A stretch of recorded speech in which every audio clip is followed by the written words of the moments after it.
Hello and welcome to the channel.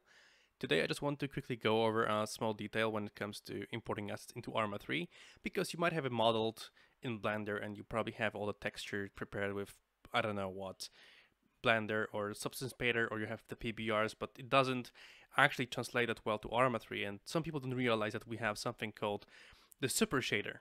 So the Super Shader is basically ARMA's equivalent of PBR shading, and PBR of course stands for physically based rendering.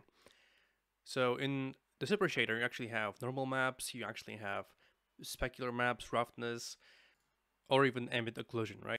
It's just that ARMA 3, as well as any other game engine really, has its own way of rendering and understanding it. And probably the biggest gripe here is actually the roughness and specular maps, because that's probably one of the least understandable things in the ARMA 3 engine. Obviously, I can't cover every single detail, but I'm going to try to, pinpoint and highlight some important issues regarding, importing PBRs into ARMA 3. So I've got this 3D model here with 3 materials: base, antenna, and lights. Each is basically its own separate material. And I already have it textured, granted. Now, I assume you can texture this on your own, because it's not a texturing tutorial, it's about importing into ARMA 3. So one thing to note is that ARMA 3 has names for different kinds of textures. For example, ambient occlusion ends with _AS PNG. You have the normal color COPNG.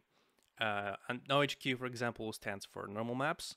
And SMDI is basically the combined specular and roughness maps. I also have that actually split up, because if you are downloading a material for Blender, you will have it in 2 different maps: roughness and specular, or smoothness and specular, which, by the way, roughness is just an inversion of the smoothness map. And it's actually a very important detail, because we're gonna need it later, because ARMA 3 doesn't use roughness, it uses smoothness, and Blender uses roughness, so just wrap your head around this. Okay, so now back in Blender, switch to the shading tab, and here you can find the general principle BSDF shader. It's the default shader, the PBR shader in Blender. Press Shift A, S, and search for image texture. So we're gonna slowly import all the textures one by one. And I'm going to just focus on the antenna for now. So I'm gonna import the, oops, I actually have the wrong material selected. So I'm gonna switch to slot 2, antenna, and do the same. Open CO. So remember, CO is basically the albedo, the color map, nothing else. Also remember to switch to the material preview, because in solid you're not going to see much. Okay, so you get the colors. It's got also the nice red base. Shout out to my guys Exo and Sighted Ace for making this model. Okay, let's duplicate it, Shift D. And I'm gonna try to open the normal map. So this is the second important map. So it ends with no HQ, remember. Connect it to the normal map slot. And always remember to switch the color space mode to non-color. That's just Blender. Now I've got some weird shading artifacts here, but I'm gonna worry about it later, because that's probably just an editor thing. Anyways, let's make a new image texture node.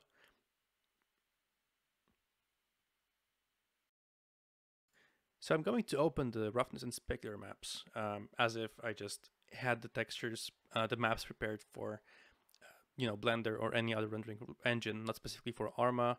It's usually how you download PBR materials, right? As in separate smoothness and specular maps. So that looks kind of cool already. Now I'll just create a mix RGB node, and I will duplicate the node which has the base color texture, and that will be the ambient occlusion map. And basically with the mix RGB node, I'm going to connect the base color and the ambient occlusion together, and I'm going to change the mixing mode to multiply.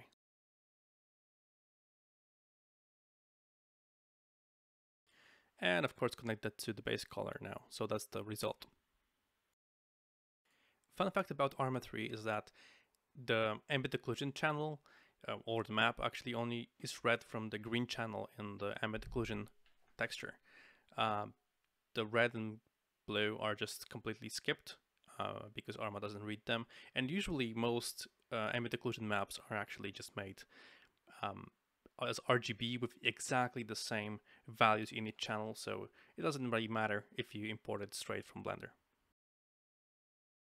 Okay, so let's focus on the SMDI map, so the smoothness and all that.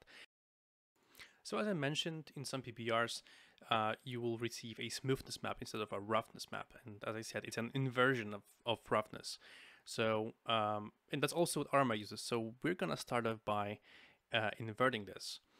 And it's very simple, actually. You can just use the invert node that Blender comes with. So search,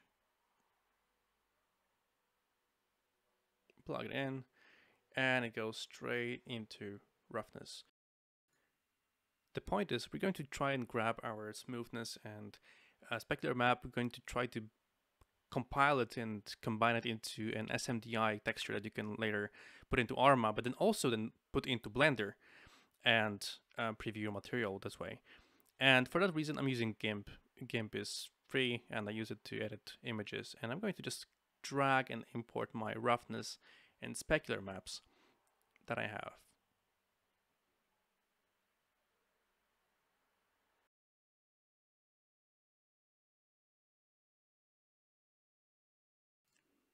Okay, so I'm just dragging and dropping them, and as you can see in the right sidebar, I have two layers, roughness and specular. And of course, as I said, ARMA uses smoothness, and it's the inversion of roughness. So we're gonna go select the layer, go to colors, and press invert. And now that's your smoothness map. And we need to combine it into 3 channels. And if you are confused, here is a quick pic I stole from Wikipedia. And essentially in RGB, you have 3 of those maps for each channel. So we have each map for red, green, and blue. And these maps describe how much of that color each pixel has on the screen. So if you look at the red channel, the black and white map, you can see that there is much more white color because in the final picture, the parrot is actually more red in most of the picture. And over here, black means no color. So for example, if there is black in the red channel, there will be no red color on that pixel. And actually each pixel on each of these channels can have a value from 0 to 255, where 0 is black, 255 is like pure white, and all the numbers in between are just gray of different shades.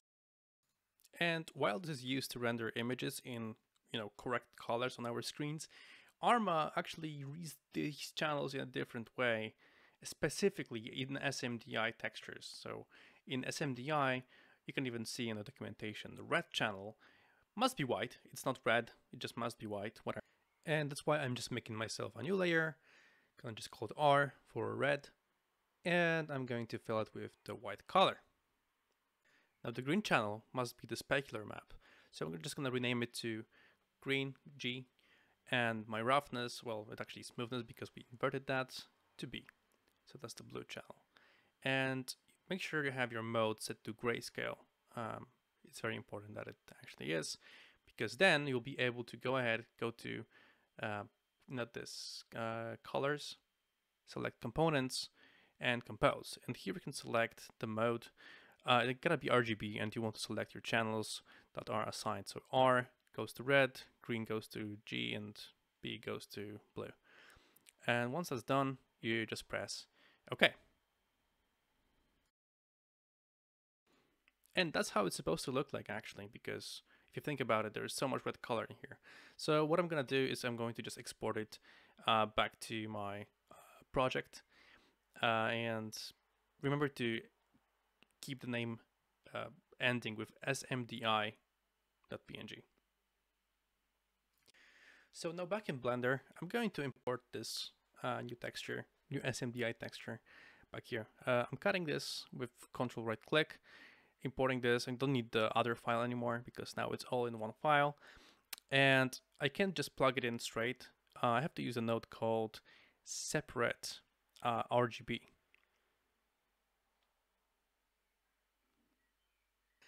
And this allows me to basically select each channel individually. So red, we don't care about this because red is full white. Now green is specular, so I'm just gonna plug it in. And then blue is smoothness. So that means we have to go ahead and invert it and plug it into color and to roughness. I'm also going to just copy those and paste it into the second slot and pick textures to get the same exact setup for the base of the tower. And I encourage you to go ahead and check the documentation for it, because there's many more parameters that you can tweak in your RV mod to actually make it look good. Sadly, it's not as simplistic as other engines. Anyways, that's all I have for you today. I hope you enjoyed it and hope it helped a bit. I know it's not the most extensive tutorial ever, but I hope it clarified some things. Take care.